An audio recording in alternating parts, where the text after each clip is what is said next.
আল্লাহর ইচ্ছা কথা বা আদেশের মধ্যে কোনো ব্যবধান নাই। যাহাই আল্লাহর ইচ্ছা তাহাই তাহার কথা বা আদেশ। যেই মুহূর্তে তিনি কোনো কিছু হইয়া যাওয়ার ইচ্ছা করেন, তখনই উহা তাহার বাক্য বা আদেশ হইয়া যায় এবং তৎক্ষণাৎ উহা অস্তিত্বে আসিয়া যায়। আল্লাহর সৃজনী শক্তি কোনো কিছুর উপর নির্ভরশীল নহে। সময় অথবা কোনরূপ যন্ত্রপাতি অথবা কোনো অবস্থা বা পরিবেশের ওপর আল্লাহর সৃজনী শক্তির প্রয়োগ নির্ভর করে না। কুন ফায়াকুন আল্লাহর ক্ষমতা, অর্থাৎ উহার এমন ক্ষমতা যে হও বলিলেই হইয়া যায়। ইহা সত্ত্বেও স্রষ্টা হিসাবে আল্লাহর সৃজন ক্রিয়া অনেকগুলি গুণবাচক কথায় প্রকাশ করা হইয়াছে, যথা খালক, বাদা, ফাতারা, জায়ালা, বারায়া, বানা, নশর ইত্যাদি। এই ক্রিয়াগুলির মধ্যে পরস্পর যেই বৈশিষ্ট্য এবং বৈচিত্র্য রহিয়াছে তাহা জানা দরকার, নতুবা কেতাবের, কোরআনের এবং সৃষ্টি রহস্যের অনেক কথাই অস্পষ্ট থাকিয়া যায়। এই কথাও সত্য যে আল্লাহ তাহার উচ্চতম প্রতিনিধিগণকেও কুন ফায়াকুন শক্তি দান করিয়া থাকেন। বাদা শব্দটির অর্থ মৌলিক সৃষ্টি বা আদি সৃষ্টি। একেবারে অনস্তিত্ব হইতে, অর্থাৎ নাই অবস্থা হইতে মৌলিক সৃষ্টি যিনি করেন তিনি বাদী। ফাতারা শব্দটিও বাদা এর মতোই মৌলিক আদি সৃষ্টি বোঝায়। ইহার দ্বারা রহস্য জগতের এবং বস্তু জগতের প্রাথমিক অস্তিত্ব সৃষ্টি করা বোঝায়। মৌলিক বা আদ্য সৃষ্টির এই দুইটি গুণ স্রষ্টা নিজ হাতে রাখিয়াছেন।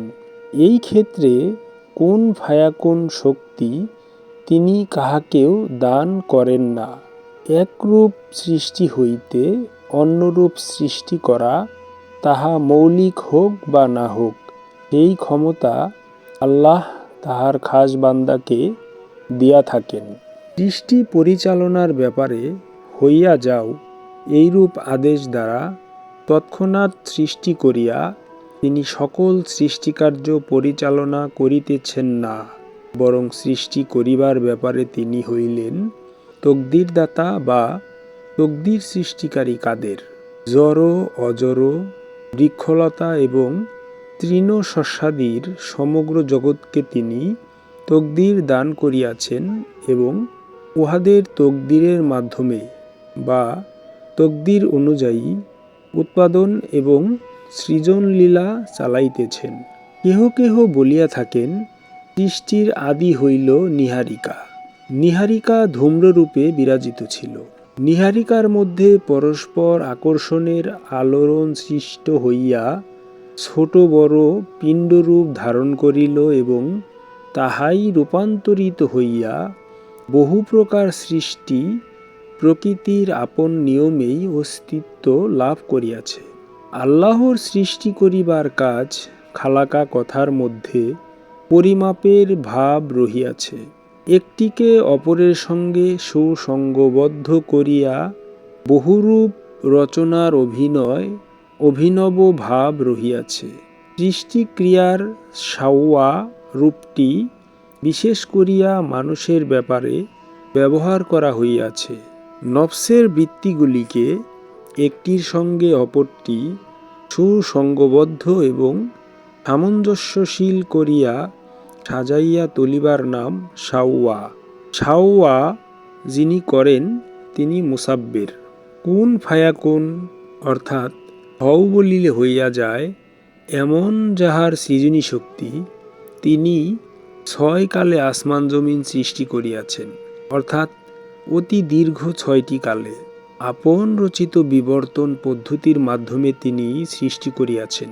ইহাতে মনে হয় তিনি তাহার আপন রহস্যময় অস্তিত্ব হইতে আপন সেফাতের বিকাশ বিজ্ঞান অথবা প্রকাশ পদ্ধতি তথা কেতাব দেহগত করিয়া ওই কেতাবের বিধানমাফিক সকল সৃষ্টি পরিচালনা করিতেছেন।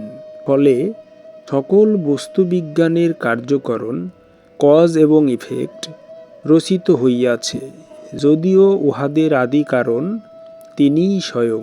যে কোনো সৃষ্টি আদি অবস্থা অদৃশ্য রহস্য জগতে থাকে, তাহার পর উহা কেতাবের অকাট্য বিধান অনুযায়ী জাহের হয়।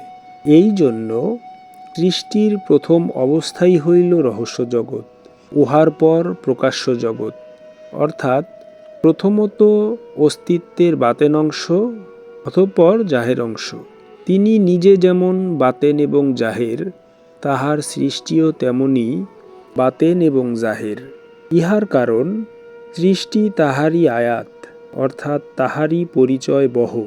সৃষ্টির মধ্যেও স্রষ্টার স্বরূপের আংশিক ছাপ রাখিয়াই তিনি সৃষ্টি প্রকাশ করিয়াছেন। এইরূপে স্রষ্টা যেমন অপ্রকাশিত বাতেন, তেমনি প্রকাশিত জাহেরও বটে।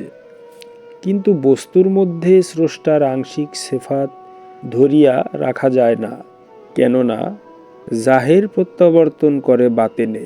এই জন্য বাতেনের জ্ঞানপ্রাপ্ত না হইলে শুধু জাহেরের কোনরূপ জ্ঞান দ্বারা তাহাকে ধারণার মধ্যে আনাও সম্ভবপর নহে।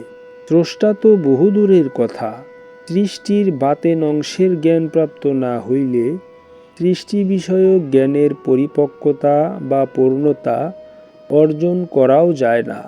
মানুষ নিজেও জাহের হইতে বাতেনে চলিয়া যায় এবং আবার বাতেন হইতে জাহেরে আগমন করে। যথা নবীগণ বাতেনে চলিয়া গিয়াছেন, যখন খুশি দরকার মনে করিলেই স্বাধীনভাবে জাহেরে উপস্থিত হইতে পারেন। সাধারণ মানুষকে জাহির হইতে মৃত্যুদ্বার দিয়া বাতেনে পাঠাইয়া দেওয়া হয় এবং আবার বাতেন হইতে জাহেরে অর্থাৎ জাহান্নামে পাঠাইয়া দেওয়া হয়। নবী ও রসুলগণের আশ্রয়প্রাপ্ত হইয়া মুক্ত হইয়া যাইতে পারিলে তাদের হইতে উক্ত গুণ প্রাপ্ত হইয়া সেই গুণে গুণান্বিত হইয়া উঠিতে পারে এবং তখন ইচ্ছা করিলে তাহারাও জাহেরে আসিয়া হাজির হইতে পারেন। উচ্চ পর্যায়ের জান্নাতবাসীগণ কুন ফায়াকুন শক্তির অধিকারী হইয়া থাকেন।